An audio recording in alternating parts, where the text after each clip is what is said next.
آئیں اب سورہ کے اہم ٹاپکس کا تفصیلی جائزہ لے لیتے ہیں۔ اس سورہ کے مضامین کو 3 بڑے حصوں میں تقسیم کیا جا سکتا ہے۔ پہلا حصہ آیت نمبر 1 سے آیت نمبر 37 تک۔ یہ آیات 9 ہجری میں ذوالقعدہ کے مہینے میں نازل ہوئیں، جب حضرت ابوبکر صدیق رضی اللہ تعالیٰ عنہ کی قیادت میں مسلمان مکہ حج کرنے روانہ ہوئے تھے، تو ان لوگوں کے روانہ ہونے کے تھوڑے عرصے بعد یہ آیات مدینے میں نازل ہو گئیں۔ تو نبی صلی اللہ علیہ وآلہ وسلم نے فوراً حضرت علی رضی اللہ تعالیٰ عنہ کو اپنا نمائندہ بنا کر ان کے پیچھے بھیجا، تاکہ حج کے موقع پر یہ آیات سر عام پڑھ کر سب لوگوں کو اطلاع کر دی جائے، جس میں مشرکین، کافرین، منافقین اور مومن لوگ شامل ہیں، اور ان سب کو اللہ کا پیغام مل جائے۔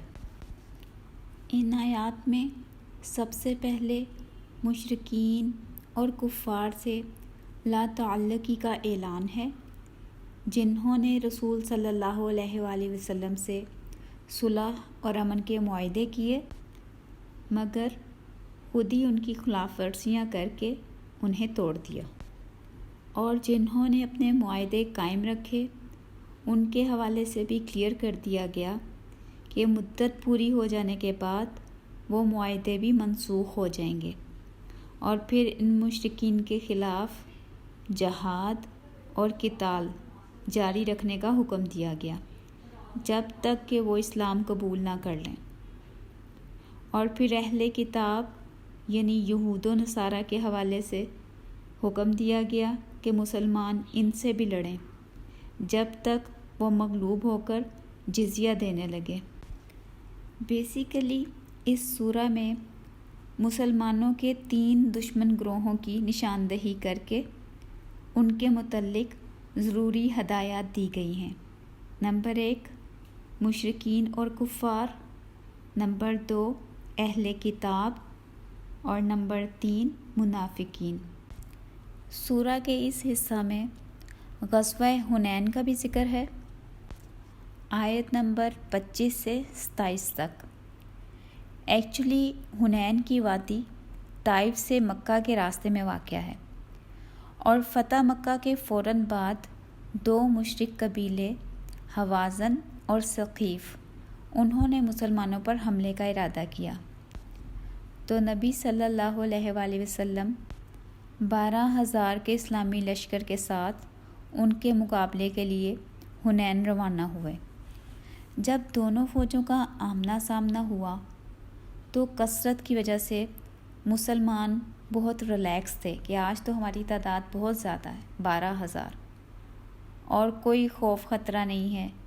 شاید بعض صحابہ کی زبان سے بے اختیار یہ بات نکل بھی گئی ہو کہ آج ہم پر کون غالب آ سکتا ہے، لیکن اللہ کو یہ فخر، یہ بڑائی، یہ بات پسند نہ آئی، اور شروع میں مشرک قبیلوں کا پلڑا بھاری ہو گیا۔ ایکچولی ان مشرکوں نے پہاڑوں پر مورچے بنائے ہوئے تھے، جہاں سے انہوں نے تیروں کی بچھاڑ کر دی، جس کی وجہ سے مسلمان بدحواس ہو کر ادھر ادھر بھاگنے لگے، کیونکہ وہ ان کو نظر نہیں آ رہے تھے اور تیر لگتے جا رہے تھے، اور نبی صلی اللہ علیہ وآلہ وسلم کے ساتھ صرف تھوڑے سے صحابہ میدان جنگ میں باقی رہ گئے۔ اور اس افراتفری کے عالم میں بھی نبی صلی اللہ علیہ وآلہ وسلم ثابت قدمی سے ڈٹے رہے، اور اس وقت ان کی زبان سے یہ کلمات ادا ہوئے، انا النبی لا کذب، انا ابن عبد المطلب، مطلب میں سچا نبی ہوں اور اس میں کوئی جھوٹ نہیں، اور میں عبد المطلب کا بیٹا ہوں۔ پھر آپ صلی اللہ علیہ وآلہ وسلم نے حضرت عباس کو حکم دیا کہ وہ مہاجرین اور انصار کو بلند آواز سے پکاریں۔ آواز سن کر صحابہ پلٹے اور زوردار حملہ کیا کہ کفار جنگ کا میدان چھوڑ کر بھاگ گئے، اور اس موقع پر بہت سا مال غنیمت حاصل ہوا۔ اس حصے میں اللہ تعالیٰ نے یہ بھی واضح کیا کہ یہ لوگ چاہتے ہیں کہ وہ پھونکوں سے اللہ کے نور کو بجھا دیں، لیکن اللہ اپنے نور کو پورا کر کے رہے گا، چاہے کافروں کو کتنا ہی ناگوار ہو۔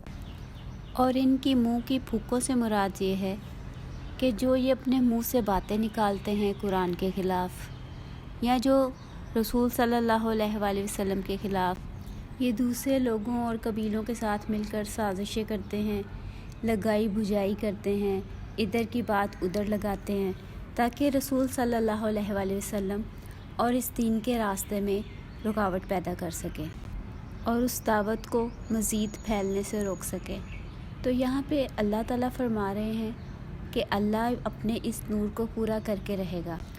اس نے تو اپنا رسول بھیجا ہی اس لیے ہے تاکہ وہ اس دین کو تمام نظاموں پر غالب کر دے۔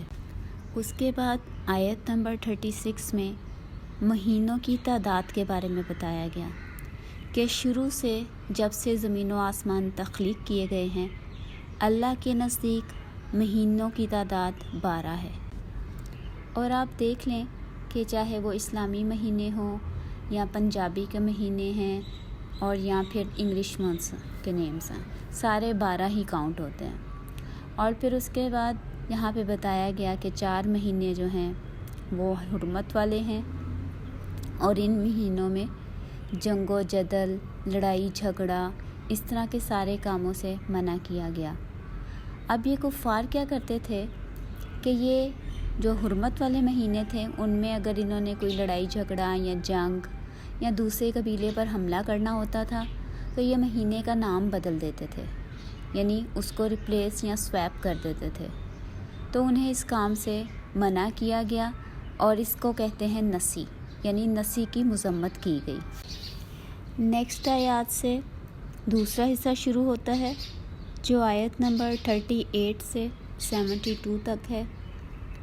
یہ آیات غزوہ تبوک سے پہلے نازل ہوئی تھیں، جب نبی پاک صلی اللہ علیہ وآلہ وسلم غزوے کی تیاری کر رہے تھے، اور کچھ منافقین اور کمزور ایمان والے مسلمان اس میں سستی دکھا رہے تھے، یعنی وہ چاہ رہے تھے کہ اس غزوے میں نہ ہی جانا پڑے، کیونکہ اس غزوے کے ٹائم پر حالات یہ تھے کہ گرمی بہت شدید تھی اور صحرا کا سفر تھا بھی بہت لمبا، تبوک تک جانا تھا، پھر مقابلہ بھی اس وقت کی سپر پاور کے ساتھ تھا، یعنی رومیوں کے ساتھ۔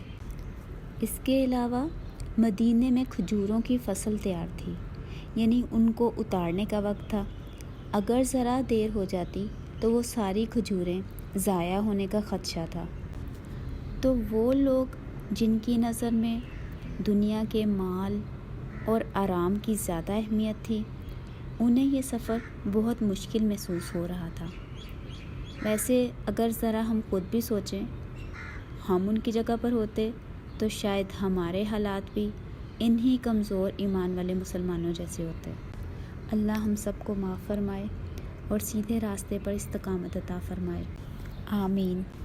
تو بیسیکلی اس حصے میں منافقین اور کمزور ایمان والے مسلمانوں کا تذکرہ ہے جو جہاد کے حوالے سے سستی دکھا رہے تھے یا انکار کر رہے تھے۔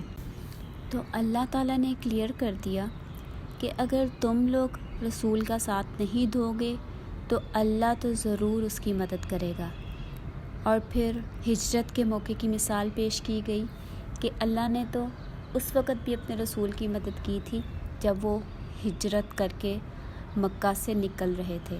اور پھر غار کے واقعے کی طرف اشارہ ہے کہ جب حضرت ابو بکر صدیق رضی اللہ تعالیٰ عنہ اور رسول صلی اللہ علیہ وآلہ وسلم غار ثور میں رکے ہوئے تھے اور کافر ان تک پہنچ گئے تھے، اس وقت حضرت ابو بکر صدیق کافی گھبرا گئے تھے اور پریشان ہو رہے تھے۔ تو رسول صلی اللہ علیہ وآلہ وسلم نے ان کی تسلی کے لیے جو جملہ بولا وہ یہاں پہ لکھا گیا، لا تحزن ان اللہ معانا، کہ آپ پریشان نہ ہوں، ٹینشن نہ لیں، بے شک اللہ تعالیٰ ہمارے ساتھ ہے۔ اور یہی وجہ ہے کہ کافر آپ تک نہیں پہنچ سکے، اور اللہ تعالیٰ نے اپنی خاص رحمت کے ساتھ آپ کی حفاظت فرمائی۔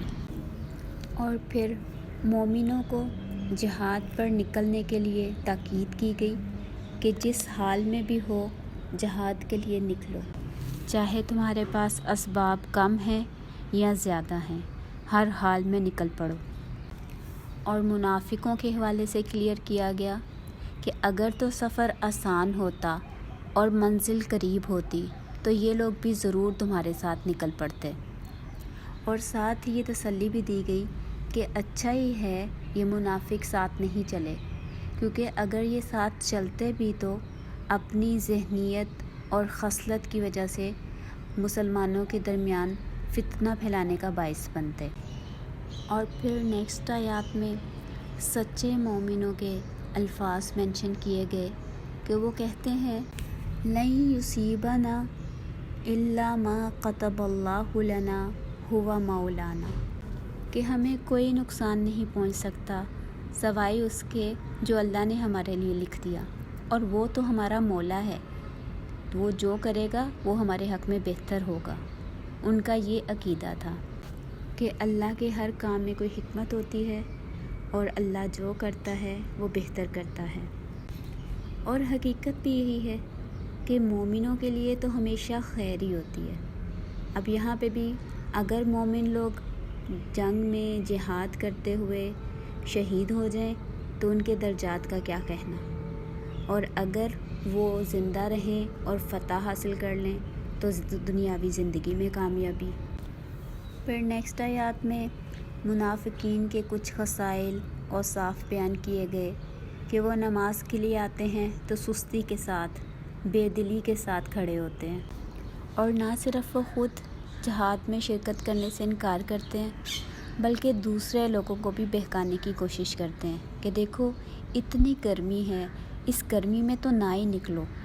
تو اللہ تعالیٰ فرماتے ہیں کہ انہیں بتا دو کہ جہنم کی آگ انتہائی گرم ہے۔ اس کے علاوہ ان لوگوں کی عادت ایک یہ بھی تھی کہ گروپس بنا کر بیٹھ جاتے تھے اور نبی صلی اللہ علیہ وآلہ وسلم یا قرآن کی آیات کا مذاق اڑاتے تھے۔ تو جب ان سے پوچھا جاتا کہ تم لوگ کیا کر رہے ہو تو کہتے ہیں ہم لوگ تو بس ایسے ہنسی مذاق کر رہے ہیں، آپس میں دل لگی کر رہے ہیں۔ تو اللہ تعالیٰ فرماتے ہیں کہ کیا تمہارے پاس اللہ، اس کا رسول اور اس کی آیات ہی رہ گئی ہیں مذاق اڑانے کے لیے؟ اس کے علاوہ نبی صلی اللہ علیہ وآلہ وسلم کے متعلق بہت غلط باتیں بھی اپنے منہ سے نکالتے تھے، جیسے ایک چیز مینشن کی گئی کہ یہ تو اذن ہے، یعنی کان ہے، کانوں کا کچا ہے، جو بندہ کوئی بات کرتا ہے تو نبی صلی اللہ علیہ وآلہ وسلم اس کی بات مان لیتے ہیں۔ تو اللہ تعالیٰ فرماتے ہیں کہ یہ کان تم لوگوں کے لیے اچھا ہے کہ وہ سب پر اعتبار کرتا ہے، سب کی بات سنتا ہے۔ پھر یہاں تک کہ یہ لوگ نبی صلی اللہ علیہ وآلہ وسلم پر اس چیز کا الزام بھی لگاتے تھے کہ یہ صدقات کی تقسیم میں فیورٹزم سے کام لیتے ہیں، یعنی جو ان کے اپنے فیورٹ لوگ ہیں ان کو یہ زیادہ چیزیں عنایت کرتے ہیں، زیادہ صدقات دیتے ہیں۔ تو یہاں پر زکوٰۃ اور صدقات کے حوالے سے کلیئر کٹ انسٹرکشنز دے دی گئیں، یعنی زکوٰۃ کے مصارف بتا دیے گئے۔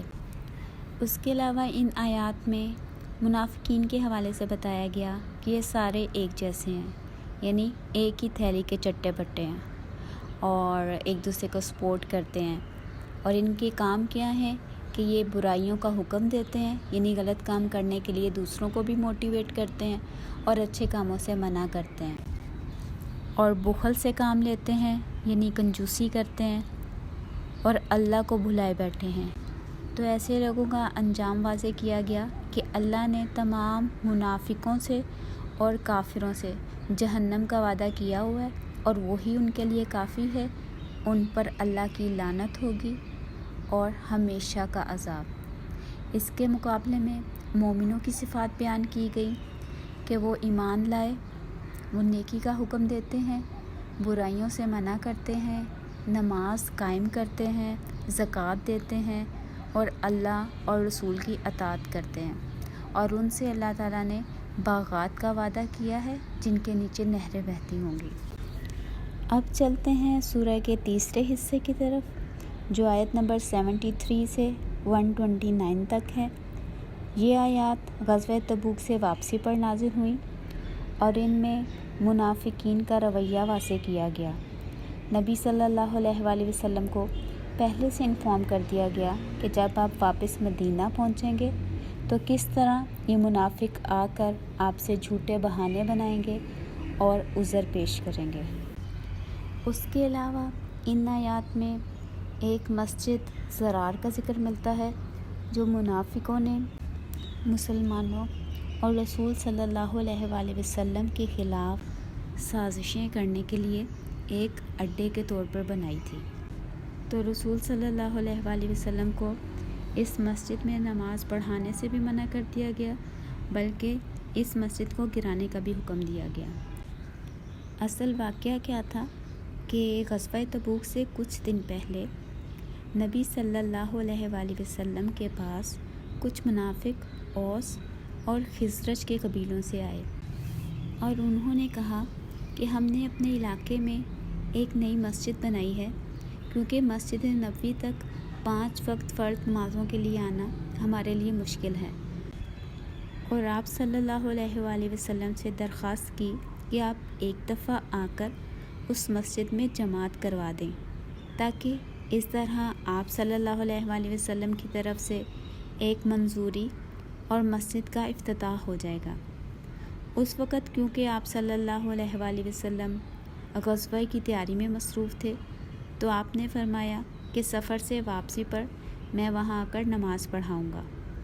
اور پھر جب تبوک سے واپسی کے راستے پر تھے تو اللہ تعالیٰ نے وحی کے ذریعے اس مسجد کے حوالے سے حقیقت کلیئر کر دی کہ یہ مسجد بیسیکلی اسلام کو نقصان پہنچانے، کفر پھیلانے اور مسلمانوں میں پھوٹ ڈلوانے کے لیے بنائی گئی ہے، اور اس وحی کے بعد نبی صلی اللہ علیہ وآلہ وسلم کے حکم سے وہ مسجد گرا دی گئی۔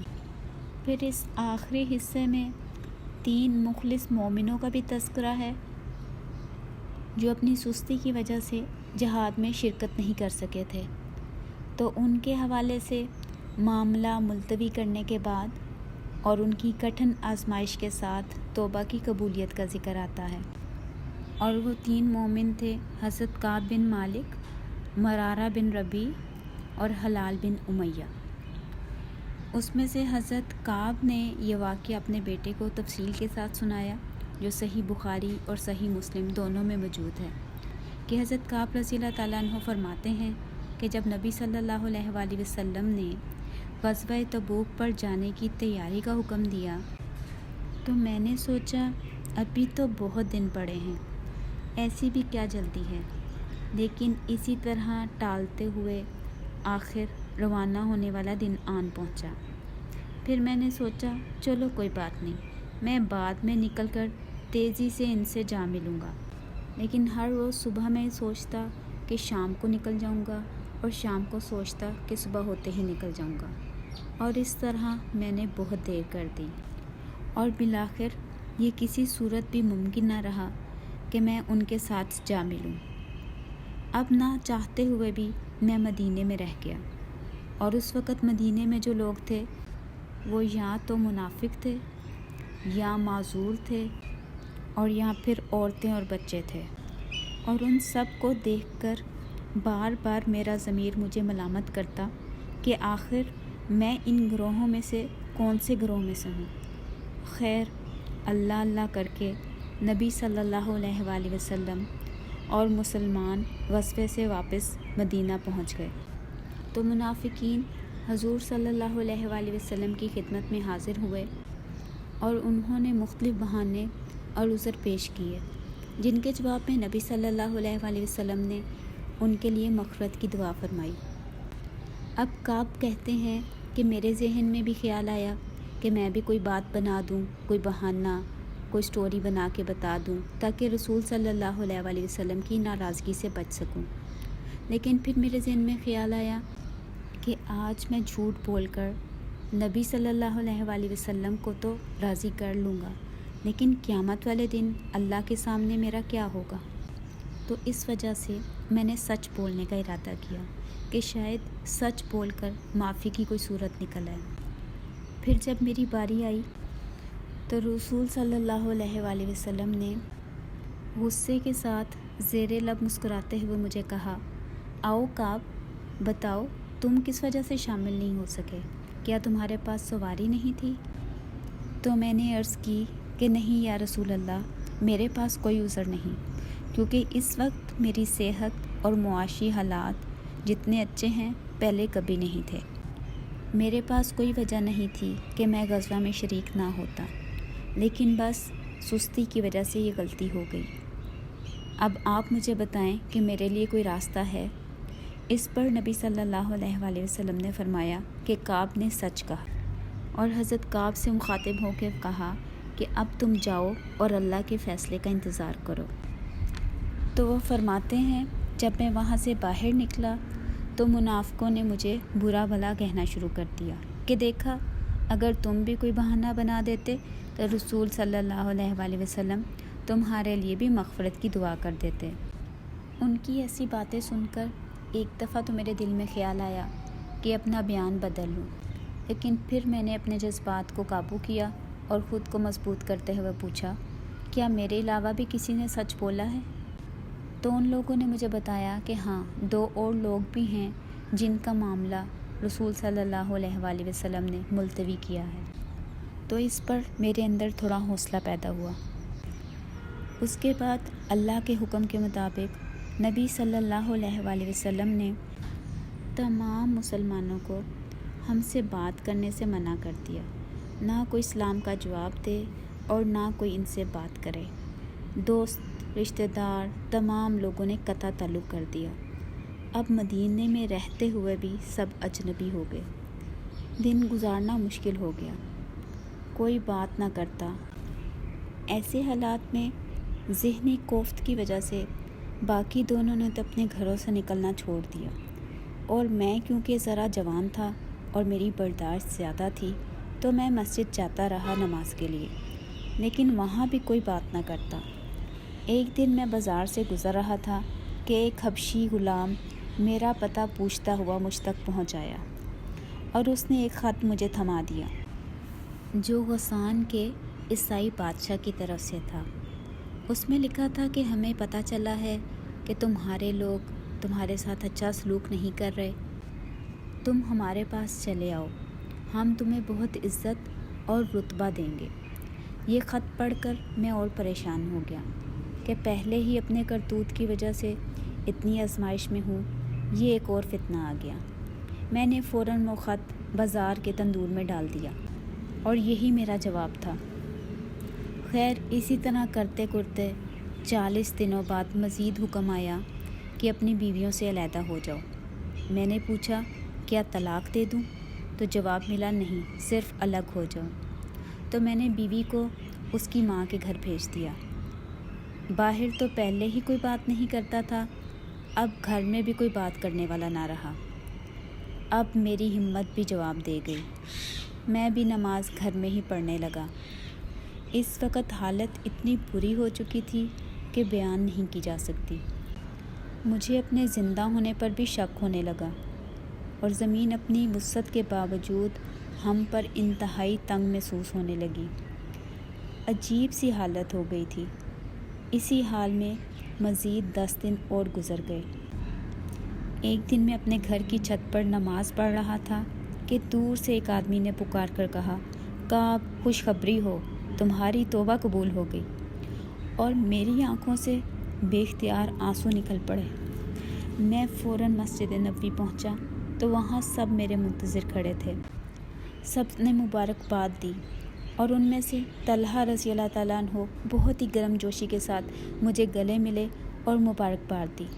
اس کے بعد میں نبی صلی اللہ علیہ وآلہ وسلم کی طرف متوجہ ہوا تو ان کا چہرہ نور سے دمک رہا تھا، وہ مسکرا رہے تھے۔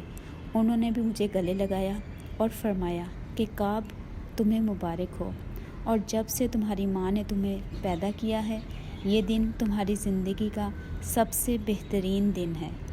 میں نے سوال کیا، کیا یہ توبہ کی قبولیت آپ کی طرف سے ہے یا اللہ کی طرف سے؟ تو رسول صلی اللہ علیہ وآلہ وسلم نے جواب دیا کہ اللہ کی طرف سے۔ اور اسی سارے واقعے کی طرف آیت نمبر 118 میں اشارہ کیا گیا ہے۔ اس کے بعد اگلی آیات میں اللہ تعالیٰ نے مجاہدین کے اجر کی ضمانت دی کہ انہوں نے اللہ کے راستے میں جو جو مشکل برداشت کی، بھوک، پیاس، ان کا گھاٹیوں پر چڑھنا اور اترنا، ہر کام کا ان کو اجر ملے گا۔ اور اس کے ساتھ مسلمانوں کو نیکسٹ جہاد کرنے کی ترغیب دی گئی اور تلقین کی گئی۔ اور سورہ کے آخر میں نبی صلی اللہ علیہ وآلہ وسلم کے فضائل حسنہ بیان کیے گئے کہ اے مومنوں، تمہاری طرف ایک ایسا رسول بھیجا گیا ہے جسے تم لوگوں کی مشقت بری محسوس ہوتی ہے اور وہ ہر کام میں تمہارے لیے بھلائی چاہتے ہیں، وہ بہت شفیق اور مہربان ہیں۔ اور پھر سورت کی آخری آیت میں نبی صلی اللہ علیہ وآلہ وسلم کو ایک بہت ہی پیاری دعا سکھائی گئی، حسبی اللہ لا الہ الا ہو علیہ توکلت وہو رب العرش العظیم، کہ مجھے اللہ کافی ہے اور اس کے علاوہ کوئی معبود نہیں، اسی پر میں بھروسہ کرتا ہوں اور وہ عظیم عرش والا رب ہے۔ اور اس کے بعد نبی صلی اللہ علیہ وآلہ وسلم نے اپنی روٹین بنا لی تھی کہ یہ دعا صبح و شام 7 دفعہ ضرور پڑھا کرتے تھے۔ اس کے ساتھ ہی ہماری سورہ توبہ کمپلیٹ ہوتی ہے۔ سبحانک اللہم و بحمدک نشہد ان لا الہ الا انت ونستغفرک ونتوب الیک۔